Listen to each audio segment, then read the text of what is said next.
Olá, olá, amados de Jesus, tudo bem com vocês? Pastor Christian passando aqui para gravar para vocês a correção do exercício de fixação da sexta lição do terceiro módulo da Escola de Líderes. Então, estou passando aqui para gravar para vocês, então, a correção do exercício de fixação. Então, sexta lição, módulo 3 da Escola de Líderes. Aconselhamento no discipulado 3 é o tema da lição. Primeira pergunta. Dê a definição das enfermidades da alma, descritas abaixo, e como devemos aconselhar em cada caso. Letra A. Ansiedade. Devemos ensinar os discípulos a entregar para Deus todas as suas preocupações, através de uma vida de oração, confiando que Deus há de respondê-las no tempo correto. Amém? Então, como discipuladores, devemos ensinar e instruir os nossos discípulos a ter uma vida de oração, na qual eles vão entregar para Deus, conforme está escrito lá em 1 Pedro, né? Lançai as vossas ansiedades, lançai aquilo que te preocupa, né? Lançai nas mãos de Deus, né? Porque no tempo certo Ele há de nos honrar, de nos exaltar. Então nós precisamos ensinar os discípulos a entregar para Deus tudo aquilo que rouba a nossa paz e confiar, né? Confiar que Deus está ouvindo as nossas orações e que Ele é capaz de respondê-las, né? Claro, no tempo dele e do jeito dele. Amém, queridos? Letra B. Solidão. Solidão. Como aconselhar um discípulo que esteja se sentindo só? Uma relação crescente com Deus e com os outros torna-se a base para a solução do problema da solidão. Assim sendo, o discipulador deve incentivar o discípulo a melhorar a sua qualidade de tempo com Deus e com os seus discípulos e com os irmãos. Né? A palavra de Deus diz que na primeira carta de João, né, que se andarmos na luz como ele na luz está, temos comunhão uns com os outros, né? E o sangue de Jesus Cristo nos purifica de todo pecado. Né? 1 João 1, versículo 7. Né? Se dissermos que não temos pecado nenhum, enganamos a nós mesmos e não há verdade em nós. Então, se nós andarmos na luz como ele na luz está, nós vamos ter comunhão uns com os outros e automaticamente o sangue de Jesus Cristo, o Filho, vai nos purificar de todo pecado. Então nós precisamos, né, orientar os discípulos a buscar cada vez mais uma vida de intimidade com Deus, e porque assim, quanto mais intimidade com Deus, quanto mais a gente se aproxima de Deus, menos só nós nos sentimos, né? Todo sentimento de solidão ele é banido à medida que a presença de Deus, o amor de Deus, do nosso Abba, vai nos preenchendo. E é claro, devemos incentivar o discípulo também a melhorar a sua qualidade de tempo com os irmãos, com os seus discípulos, né? Manter comunhão com o próximo. Quanto mais estivermos com Deus e com os nossos irmãos, dificilmente seremos assaltados por esse sentimento chamado solidão. Letra C. Depressão. Então, definição de depressão, como enfrentar, ou melhor dizendo, como aconselhar um discípulo que esteja passando por esse momento de dor ou de tristeza, conhecido como depressão. Devemos aconselhar o discípulo a meditar nas Escrituras Sagradas e também louvar a Deus em todo o tempo, pois no meio dos louvores Deus habita. Devemos ensiná-lo a não viver em sentimento de decepção. Então aqui, 3 segredos que vão ajudar o discípulo a vencer a depressão. Primeiro, a meditação na palavra de Deus. Né? Deus falou por intermédio a Josué, na verdade, Josué capítulo 1, versículo de número 9, né? Medita na minha palavra de dia e de noite. Deixa eu achar rapidamente aqui. Josué, capítulo 1, versículo de número 9, né? Não te aparte da tua boca o livro desta lei, versículo 8 e 9. Medita nele dia e noite, para que tenhas cuidado de fazer conforme tudo que nele está escrito. Então farás prosperar o teu caminho e serás bem-sucedido. Não te mandei eu? Esforça-te, tem bom ânimo, não pasme nem te espantes, porque o Senhor teu Deus é contigo, por onde quer que andares. Amados, a palavra de Deus diz ainda no Salmo de número 1, né, que aqueles que meditam na palavra de Deus serão como árvores junto aos ribeiros, né, a qual vai dar o seu fruto na estação própria e cujas folhas não caem. Tudo que fizer prosperará. Salmo 1, versículo 2 e 3, né? Então, amados, eu particularmente não conheço nada tão poderoso quanto a palavra de Deus, né? Lâmpada para os nossos pés, luz para o nosso caminho, é a palavra de Deus. Não existe nada tão poderoso para fortalecer o espírito, a alma humana, do que a palavra de Deus. Então nós devemos recomendar, né? A fé, ela vem pelo ouvir e ouvir a palavra de Deus. Então, quanto mais tempo o discípulo meditar na palavra, ter comunhão com a palavra, ouvir a palavra, através de louvores também, louvores inspirados na palavra, ele vai assim estar fortalecendo o seu espírito, né, para vencer a depressão. Segunda dica que eu coloquei aqui, louvar a Deus, né? Deus habita no meio dos louvores. O louvor, ele atrai uma atmosfera, ele tem o poder de mudar a atmosfera, né? O louvor, ele tem poder de mudar a atmosfera. O louvor tem poder de atrair a presença de Deus, né? Então o louvor é uma arma poderosíssima de guerra. A palavra de Deus conta a história de um rei chamado Josafá, que diante de uma tremenda batalha, ele, por instrução de um profeta, ele coloca os levitas à frente da guerra para adorar ao Senhor, e à medida que os levitas iam declarando, né, o Senhor é bom e a sua misericórdia dura para sempre, Deus deu a esse rei, chamado Josafá, uma poderosa vitória, tudo isso através do louvor, né? Então o louvor, ele tem o poder de destronar principados e potestades. O louvor tem o poder de afastar toda a tristeza, todo o desânimo, todo o medo, e espantar a depressão.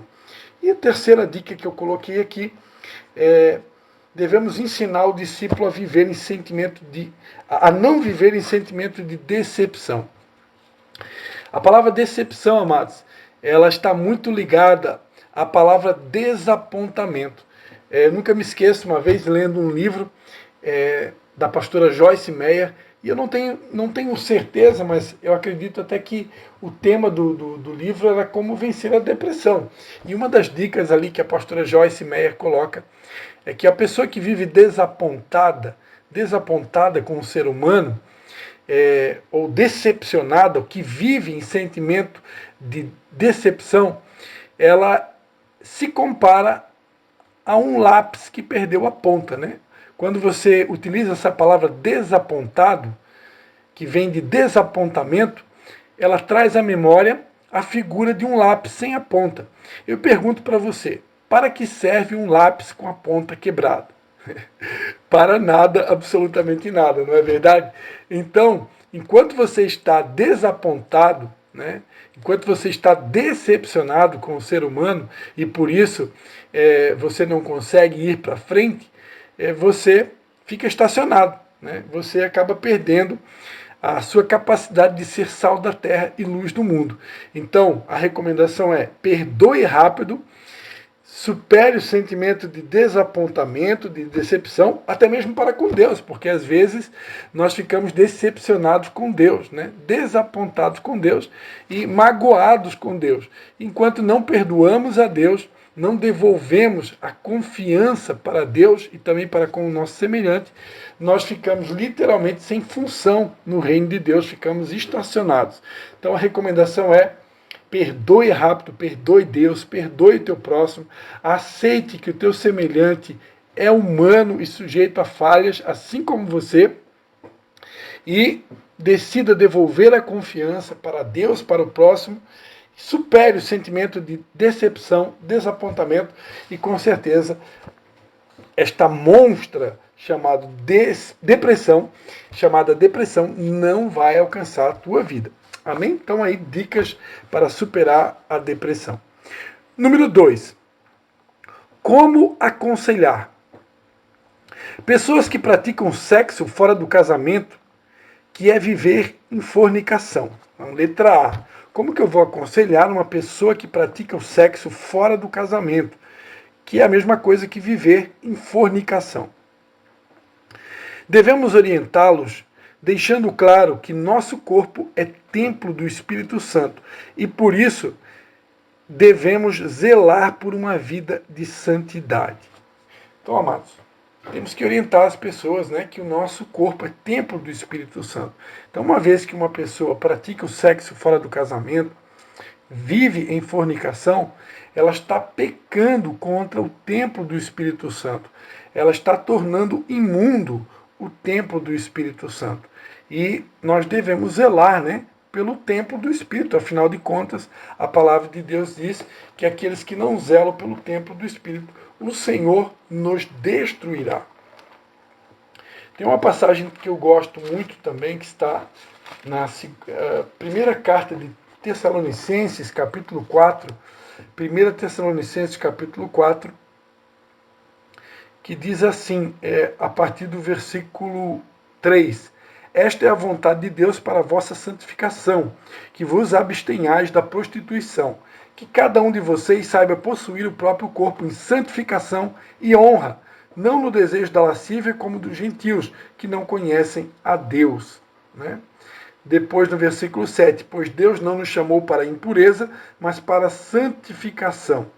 Portanto, quem rejeita estas coisas, não rejeita o homem, mas sim a Deus que vos dá o seu Espírito Santo.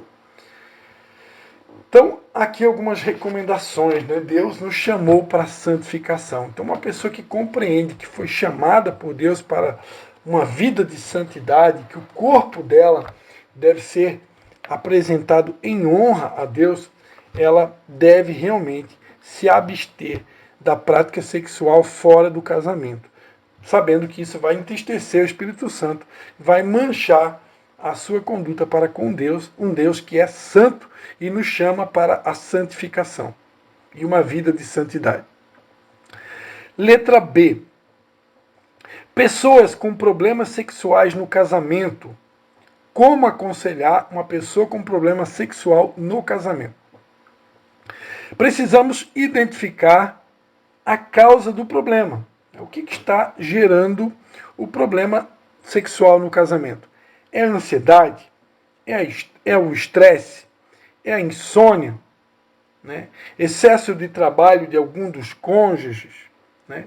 Esfriou o primeiro amor? O casamento se tornou uma rotina? Então nós precisamos procurar, em primeiro lugar, identificar a origem do problema, né? O que está causando este problema sexual no casamento, se necessário, indicar, né, para o discípulo que ele procure um especialista, né?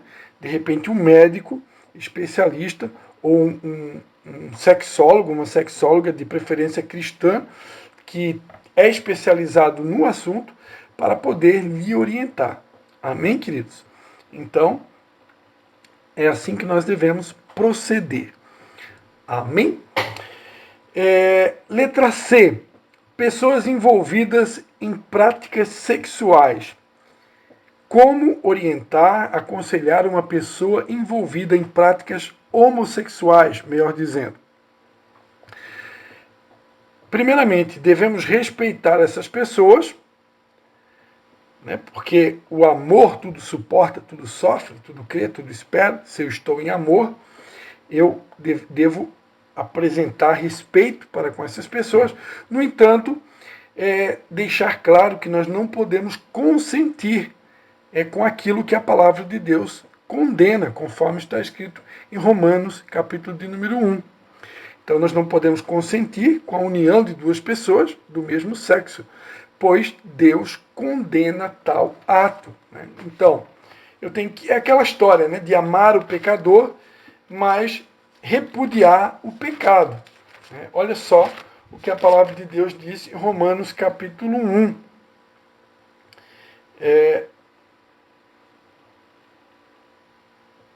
Romanos capítulo 1.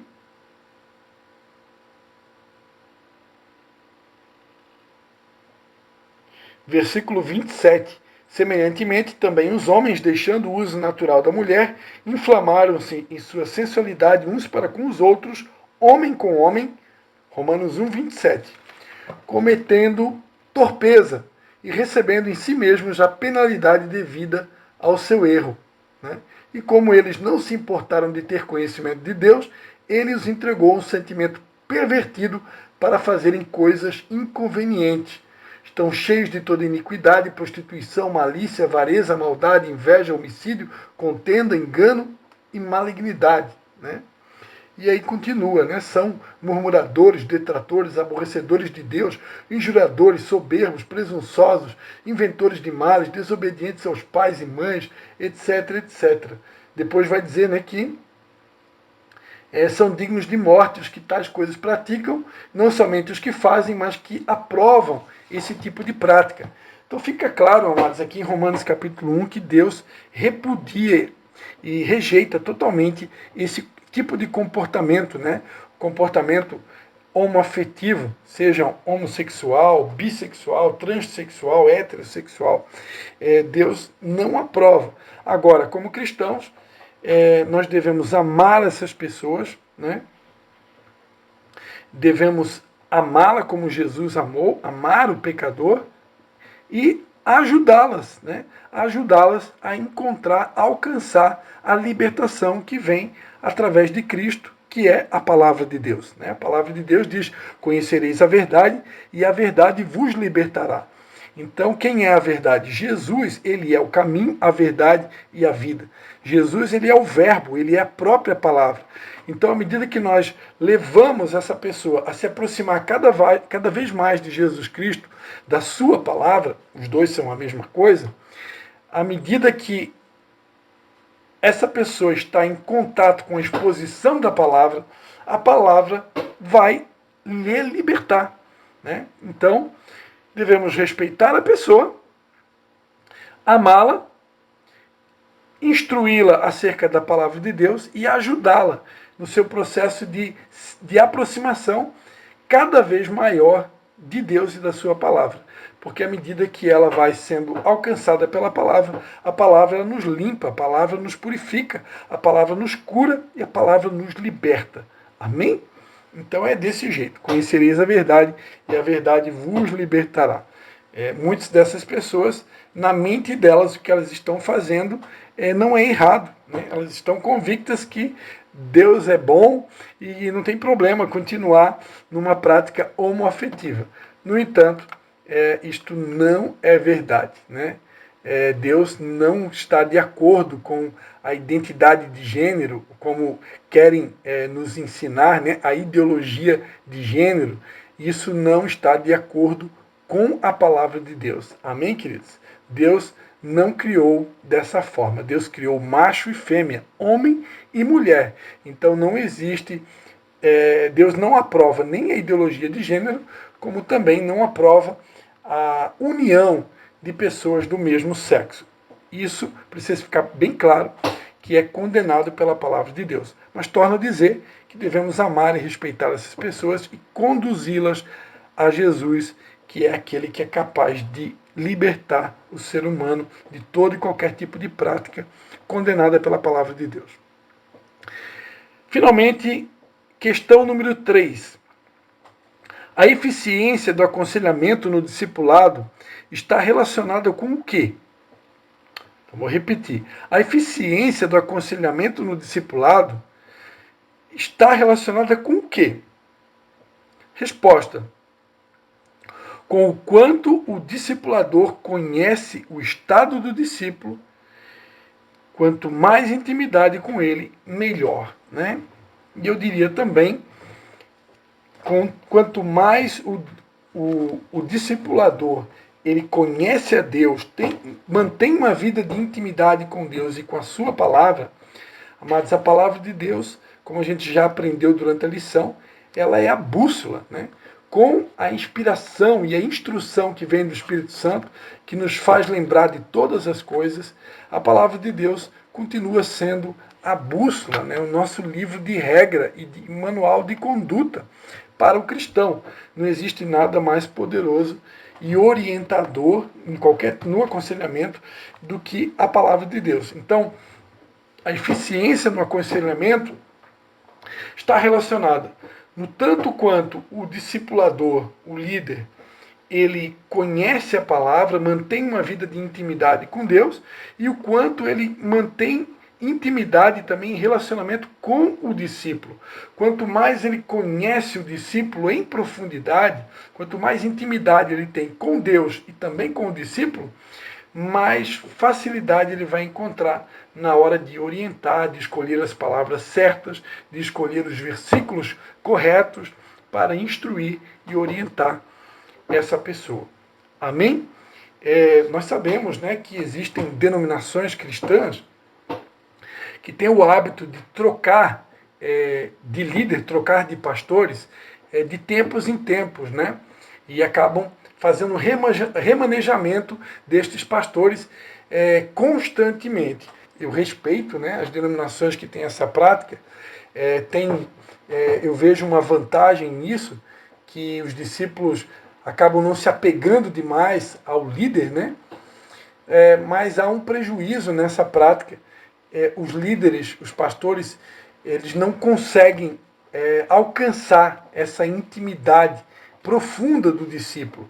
E para que haja, né, um melhor aconselhamento, um melhor pastoreamento, melhor dizendo, um melhor apacentamento das vidas, das almas, é necessário ter aproximação, intimidade, e isso gera tempo para se construir. Então, eu diria que quanto mais tempo o discipulador, o pastor, o líder, passar conhecendo, mantendo intimidade com o discipulador, com o seu discípulo, melhor dizendo, mais facilidade ele vai ter para poder orientar e aconselhar. Amém, queridos? Então, vou parando por aqui. Está aí algumas dicas, algumas sugestões para que você possa elucidar estas questões. Amém? Espero que tenha sido bênção para você. Um beijo no coração e até a nossa próxima aula.